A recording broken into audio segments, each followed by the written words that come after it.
$2 version. I'll tell you what the differences are in a minute. Basically lets you keep track of expenses that you have. You can put in different cards. I've added in Visa and Amex, and it comes with a default one called just My Card.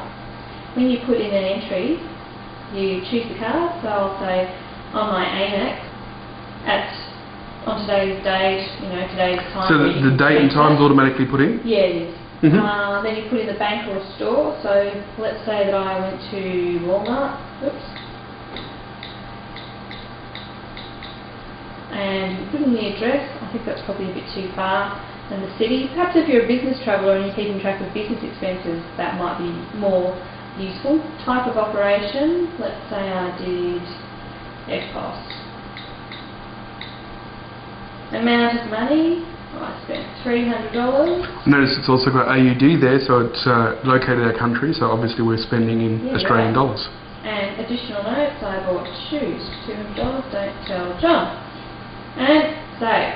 Now if you go to all entries, you can see everything that's been entered onto this in the past. So we've got a debt there as well.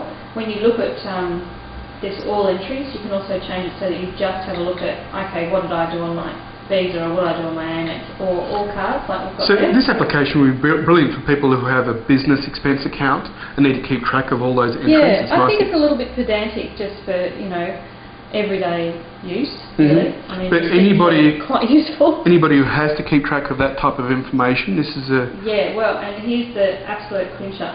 Under Utilities, you can send yourself an email in CSV format, which can then be opened in Microsoft Excel or OpenOffice's version of their Excel-like spreadsheet program.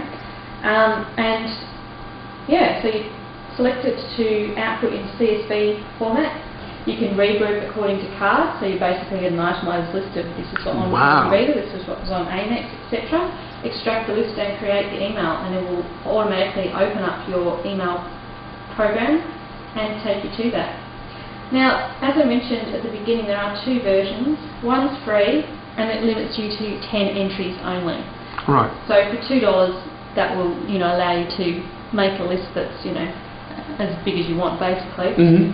So yeah, this is a great application. I would expect, especially for business travellers who need to keep track of expenses. Well, anybody doing their Christmas shopping as well, who have a budget to work to, or are budgeting on particular cards as well. If you have a budget to go on your Visa card and a budget to go on your Amex card, this is also a good application to keep track of that type of information. That's true.